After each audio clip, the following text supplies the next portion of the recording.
I am so stressed, I have no time, there's too much going on, maybe next week, next month, in the summer, I just gotta get this thing done. Familiar? Stress is something that we blame for many things, and just the fact that the life is a busy place and there's a lot of moving parts and a lot of responsibility we have to handle. But that in itself is not actually the issue. And the fact that your body can respond to stress in the way that it does, to sharpen your focus, quicken your thinking, your responses, it's useful. But getting stuck there, having the stress and pressure accumulate to a point where it becomes strain, now this is a problem. The most hospital visits are due to stress-related conditions. We should actually rephrase that to strain-related conditions. Stress is meant to come and go. We are meant to come up and come down. Up and down. When the threat is over, we're meant to mellow right out again. But let's face it, many people don't know how to mellow out.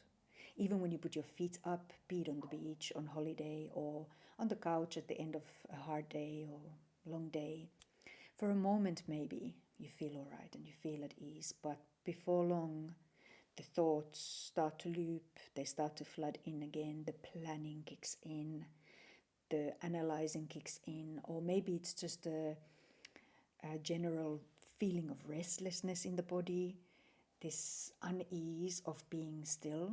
You know, all the gears are turning inside of you, in the body, in the mind. So coming to rest, it's not so simple, especially if this has been the case for you for years. If you've been running full tilt for years, calming down, relaxing into ease is not so simple. So please don't beat yourself up about it. Please don't think that you should be, putting in more effort, be more disciplined. Somehow it's your fault. Whether it's your fault or not is actually irrelevant in this point. And I would like to suggest that you don't really entertain those thoughts, because laying on guilt or shame or blame is not going to help anybody at all. Whatever it is that your circumstances are, whatever has brought you to this point, never mind. But taking ownership for it and taking responsibility for being the person, the only person who can make a change now, that is key. So turning your attention back in. Here I am. This is the situation. What can I do? My framework, GROW, so G for grounded, R for ready, O for open, W for willing, is a very steady framework. Let me explain. Grounded in truth. We can't move forward from somewhere that we want to be already. Here, what is happening now? And being able to be in the now without making it worse than it is, without making it bigger than it is, uglier than it is, inflating the story, the truth. What is it that I'm feeling right now? And be ready to face it, ready to feel it, not run away from it, not bypass it, not suppress it. Feel it, face it, so that we can move through it. Open to a non-linear process, let's say. When we start to create change, when we want to feel different, when we want to take control of our own state, when we want to stop managing life and start managing the way we feel in it, so that we can respond rather than react and all of these amazing things, it's not going to look like a linear journey. Because so many beliefs, so many patterns, so many habits are going to be revealed that are not helping you. And to dismantle those patterns doesn't always feel easy, doesn't always feel great. So you got to be open to letting it unfold as it will. And when we work through the body and get grounded in the truth of the moment, and we get ready to feel what it is that we need to feel because we want to change.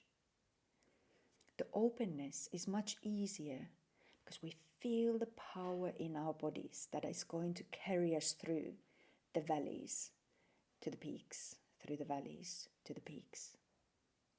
Willing? Well, change means that we need to be willing to let go of maybe a very firmly set identity that we have perhaps been married to for a really long time. This is just the way it is. This is who I am. These are my thoughts. These are my responses. This is just the way it is. Well, it doesn't need to be. If you're not feeling good in your life, if that identity isn't really serving you to have more humor, have more joy, have more deeper connection and meaning and fun, and your success to actually feel rewarding and satisfying, then maybe it'll be good to get willing to let go of that and make space for something new. What can you do today? What is the sound that you make when you feel satisfaction, when you feel real good, when you taste something incredible? When your body feels pleasure. It's a hum. It's a type of hum, right? What is it that your face does when you feel really happy, when you feel good about something? Of course, we smile, right? And we can use these two biological signals, if you like, to create a better feeling moment anytime. When you're driving, when you're waiting for the kettle to boil, find little pockets where you can reset yourself with these two physiological signals. You inhale slowly to 5, hold for a moment, and then you hum. Make it that satisfied, I've just had a beautiful chocolate truffle kind of Vibrate your sinuses, vibrate your throat. This vibration creates safety in your nervous system. It creates that feeling of satisfaction in the moment. Repeat. Do this for 1 or 2 minutes, even if you do it just 5 times.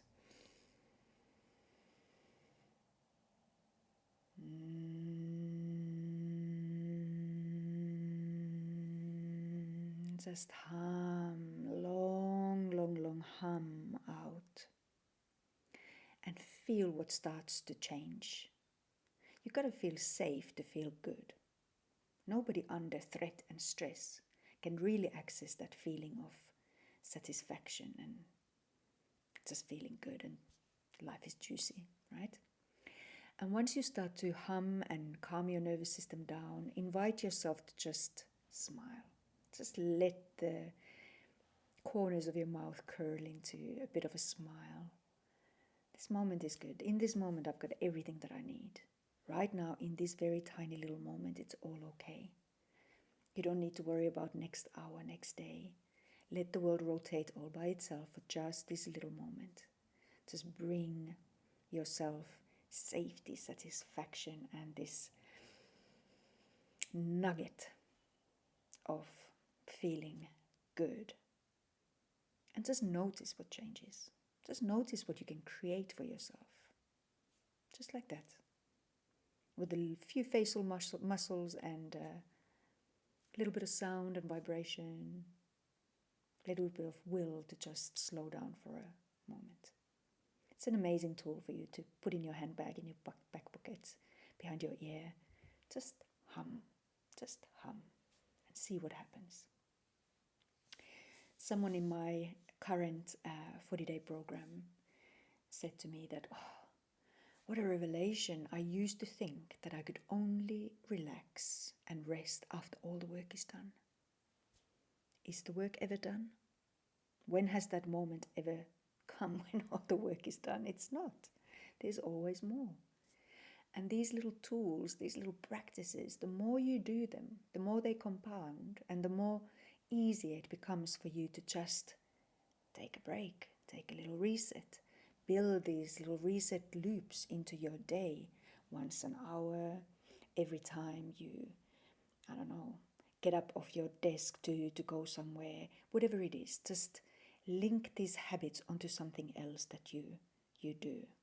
After you brush your teeth in the morning, just start creating a habit of coming back to yourself just for a moment.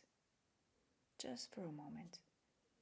Repeating these loops often is way more impactful than once a month going for a big massage or whatever and feeling great for a moment after. This is daily work. This is about choosing to start switching off the stress response, practicing switching off. Yeah, it's a skill and you can master it very easily. In fact, the internet, YouTube, is full of this. It's full of hacks, it's full of tricks, it's full of valuable information, and it's very easy for you to make all the changes that you want and go after that feeling that you want. What is that feeling that you want? Just think about it for a moment. Being able to focus and be clear, know what it is that you want. Be able to show up confidently, standing tall at work in front of your team. Come home after a day's work and still have something left in the tank. To actually genuinely engage with your family. To feel good in your body, your digestion is working, your sleep is good. Even those times when you are launched into a day or two or three, maybe a week of real high pressure situation because you're launching a project, you've got a deadline to meet, something is going on in life, somebody's sick, whatever it is that creates this extra pressure for you, that you'll be able to come out of it knowing all the while that it's temporary, it will pass, and when you come out of it, you can reset, you can come to ease.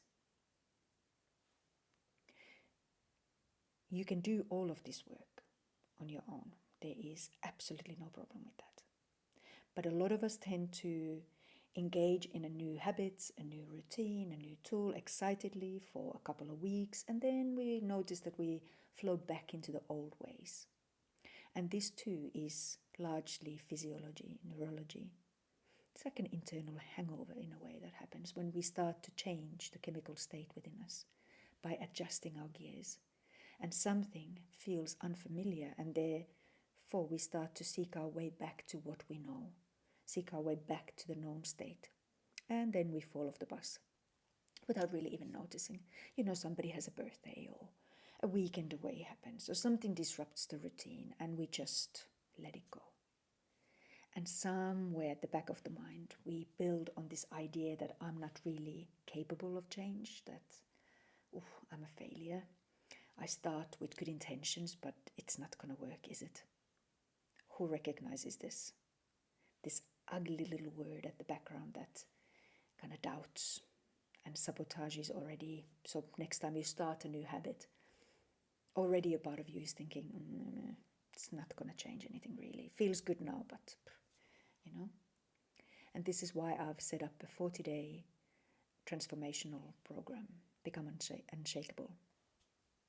Because together, when we stay with the process for an elongated period of time, we can push through some of those self-sabotaging cycles, go through 2 or 3 of those cycles of change and actually settle it in. If you're curious about what this program looks like, you can find it through the link below. If this idea of working through your body, not asking anything more of you, yourself, intellectually, figuring out, adding more onto your plate, if this idea of dropping down into the body is something that you would like to experience, feel for yourself, to see if it's something that could support you now, then I've got a free webinar coming up, details in the comments below for the next one. And you're so welcome to join in and just come and feel for yourself what can change in a very, very short space of time for you. Yeah. My big desire for this particular episode, spending this time talking to you, hanging out with you, is that you feel less guilt, less underlying sense of failure for not finding a way to feel better in this amazing life that you've created.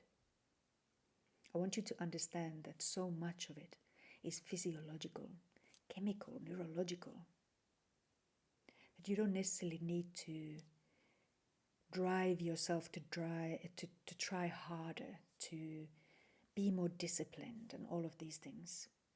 You can also let go a little and let your body do more of the work. It's capable. I'd like you to consider stopping working on yourself so much, managing your life so much, and consider the possibility of getting in your own team to support, love, care for yourself, because you're an incredible human being. You're brilliant. To support that and start focusing on managing your own state of being, how you are able to meet your life and how you show up in it. There's a big difference. It feels radically different. So what's useful to you about this? Let me know if there's something that landed. Let me know if you've got questions. I'd love to chat.